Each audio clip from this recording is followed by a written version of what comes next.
Bonjour Dolma, je vous reçois. Donc aujourd'hui on va faire un retour d'informations sur la séance spirituelle que vous avez vécue et donc rappeler un petit peu pourquoi vous êtes venu me voir en séance. C'est parce que vous avez écouté un instrument de musique du Tibet. Cet instrument qui est en forme de trompe mais qui est aussi un fémur en forme de trompe. Et que la première fois que vous l'avez écouté, vous avez eu des tremblements, vous avez eu un petit peu une crise de panique, hein, quelque part, oui. C'était un petit peu ça. Vous vouliez savoir pourquoi, justement, eh bien, par rapport à cet instrument, pourquoi vous viviez ça. Votre prénom, c'est Christine au départ, de naissance. Oui. Mais ce qui s'est passé, c'est que ce prénom Christine, bien, il ne vous collait pas à la peau. Non. Christine, c'est pas vous. Je connaissais de ma mère. En fait, toute ma vie, je connaissais, j'ai été comme si j'étais prisonnière d'un corps qui ne m'appartenait pas. Comme si j'étais deux en une. Je me regardais, mais c'était comme tout était dédoublé. Je regardais quelque chose qui n'était pas moi. Parce qu'il faut dire que quand vous êtes née, eh bien, vous étiez morte. J'étais morte. Racontez-nous un petit peu comment tout ça s'est passé. J'avais vu une étincelle lors d'une méditation très profonde qui était arrivée. Ça avait été quelque chose comme un éclair dans ce bébé qui était mort, qu'on tenait par les pieds, puisque à l'époque on secouait les bébés pour les réanimer. Et ça, je l'avais vu. Donc j'ai toujours vécu avec ça, avec ce que mes parents disaient, on te laissait dans ton coin, tu nous faisais peur. Et jusqu'à ce que donc j'ai fait faire plusieurs thèmes astro. Et la première fois, donc en donnant juste ma date de naissance et l'heure, la première fois on me dit « mais qu'est-ce qui s'est passé à votre naissance? On a fait quelque chose qui n'est pas vous. » Donc bon, je me suis dit « bon, j'ai peut-être essayé un deuxième, c'est quand même bizarre. » Deuxième, on me dit « mais qu'est-ce qui s'est passé à votre naissance? C'est pas vous. » Non, je me suis dit « bon, peut-être qu'un thème chinois, ça va changer, peut-être que là, ça sera différent. » Là aussi, donc, je vois la personne avec un fascicule qui me dit « lisez ». Et j'étais là, je lisais la première page. « Non, non, non, non, non, non, c'est pas moi, c'est pas moi, c'est pas moi. » Et elle me dit « mais qui êtes-vous » Et là, je pleurais. Donc, il fallait que je sache d'où je venais. Tout. Et à partir du moment où je suis allée voir quelqu'un en ouvrant les archives akashiques, avec tout mon ressenti, le puzzle se remettait en place. Et c'est vraiment au moment où votre maman est décédée, oui. Et bien là, Christine a laissé la place à quelqu'un d'autre. C'est comme si votre vrai moi, votre incarnation. Je retrouvais mon identité de celle qui est venue d'ailleurs. Je retrouvais à ce moment-là, j'ai dit au revoir à ma mère, sans aucune émotion. Je disais au revoir, je fermais la porte et j'allais ailleurs. C'était très étrange. Parce que je me suis posé la question, mais comment ça se fait que... Est-ce que je suis une humaine, froide, sans cœur, ne pas pleurer, rien? Bon, mon père, ça avait été pareil. Mais non, en fait, non. Je retrouvais mon identité. Le pacte était fini. Elle avait 3 enfants. C'était le jour de la fête des mères. Vous ne pouvez pas vivre la fête des mères avec un bébé mort. Je lui en ai voulu très longtemps. Très longtemps, je lui en ai voulu parce que elle avait été opérée donc, pendant sa grossesse. Donc elle savait qu'elle tuait le bébé, elle pouvait tuer le bébé. Et j'en ai voulu d'avoir choisi finalement de tuer ce bébé, plutôt que elle de se sacrifier. Mais elle avait déjà 3 enfants. Donc c'est une fois mère que j'ai compris que j'aurais peut-être fait la même chose.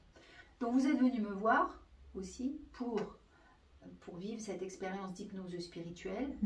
Un événement aussi par rapport à un instrument de musique. Il y a eu une sensation de mal-être émotionnel et qui vous a fait sortir presque de l'endroit et vous ne pouviez plus écouter cet instrument de musique. J'étais un guerrier, un homme, dans une époque, je ne peux pas dater, c'est tellement lointain que je crois que ça n'a pas d'importance, tellement c'était lointain.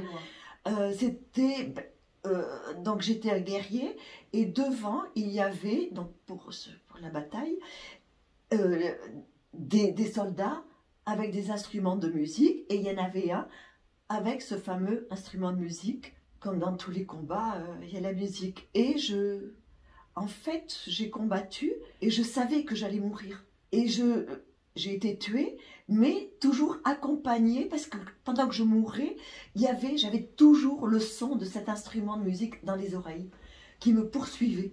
Et je suis morte, toujours avec cet instrument dans les oreilles. Et après, ce que j'ai vu, c'était dans une fosse. On m'a mis dans une fosse avec d'autres guerriers. Donc tous là, morts. c'était une guerre entre les... C'était une guerre entre les Chinois et les Tibétains. Tibétains. Non, j'étais côté tibétain. Et dans cette fosse, il y avait toujours cet instrument de musique qui poursuivait. Qui jouait. Qui jouait, toujours. J'avais toujours ça, comme si c'était bloqué dans mes oreilles. Et j'ai été la seule à m'élever dans la lumière. Et j'ai laissé tous mes compagnons dans cette fosse avec cet instrument. Si vous pouvez nous raconter justement ce qui s'est passé là dans la vraie vie avec cet instrument de musique et à quelle occasion, qu'est-ce qui s'est passé? Chaque année, depuis 10 ans, je vais donc dans la région du Ladakh, qui est au nord de l'Inde, dans l'Himalaya, qui est une région peuplée de Tibétains. Et je vis dans 2 familles, donc dans les villages avec des monastères, les moines.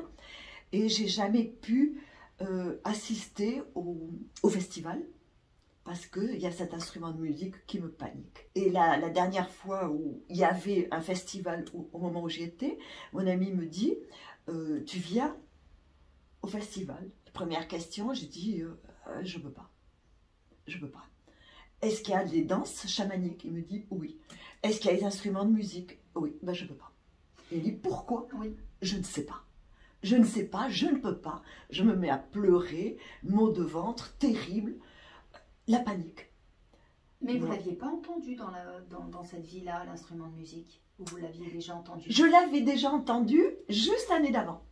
Et alors, quand vous l'avez entendu, pour la première fois, c'était donc les moines d'une école que je connais bien, puisque j'ai une petite fille que je parraine dans ce monastère. Et donc les moines, je les connais bien. Donc ils étaient venus à Toulouse pour récolter des fonds pour l'école. Et donc j'avais été invitée, et il y avait une célébration. Et c'est là où j'ai entendu pour la première fois cet instrument, où je ne pouvais plus aspirer. J'expirais sans pouvoir reprendre mon souffle. Je suis sortie, il faisait très chaud, c'était en septembre, je grelottais. Je ne pouvais plus marcher, je m'asseyais par terre parce que je ne pouvais plus marcher.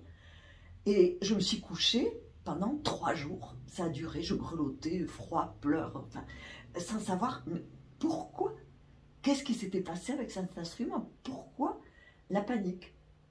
Et donc c'est l'année d'après où je suis allée, donc j'ai posé la question pour où je ne pouvais pas assister aux célébrations, au festival, à cause de cet instrument qui était là. Donc je voulais savoir pourquoi cet instrument que je ne connaissais pas me mettait dans cet état-là.